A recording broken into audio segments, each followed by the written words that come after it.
इ आलु खन्दै गरेको आलु हेर्नु है बोटामा यस्तो छ है आलु हाम्रो चाहिँ बारीमा तपाईँहरूकोतिर कस्तो कस्तो फले हाम्रो चाहिँ यस्तै फल्दैछ नि हेर्नु यहाँ पोहोर त अलिक मजाले फलेको थियो यसपालि त छैन के नामको आलु पर्छ यो यो के भन्छ के अरे चक्र होइन के पो भन्छ लाल गुलाब के भन्छ हौ बिर्से लाल गुलाब त्यही भने जस्तो लाग्छ त्यही होला तर यति ठाउँमा यति त फलेको र यत्रो छ आलु खानु बाँकी यतातिर रहेछ आलु यता खान निकाल्नु त कति फलेछ छैन होला बोर चाहिँ खासै धेरै आएको रहेन रहेछ के छ हौ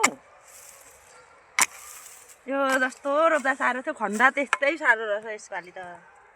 यसो डल्लै डल्ला त खान आँटो त हेर्नु त मटर त खन्नै नसक्ने मकै के होला रहेछ उम्रिँदैन होला मकै जति पनि त्यहाँ पुरिएर बस्छ होला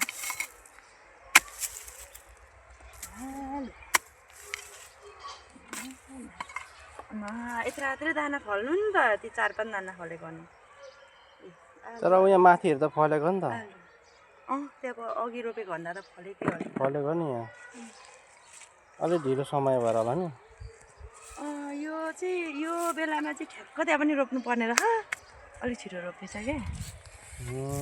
अब आगोदेखि चाहिँ मङ्सिर 15 नलागि नरोप्ने हाल्दैछु कि होस् हेर्नु त यस्तो चपरा छ नि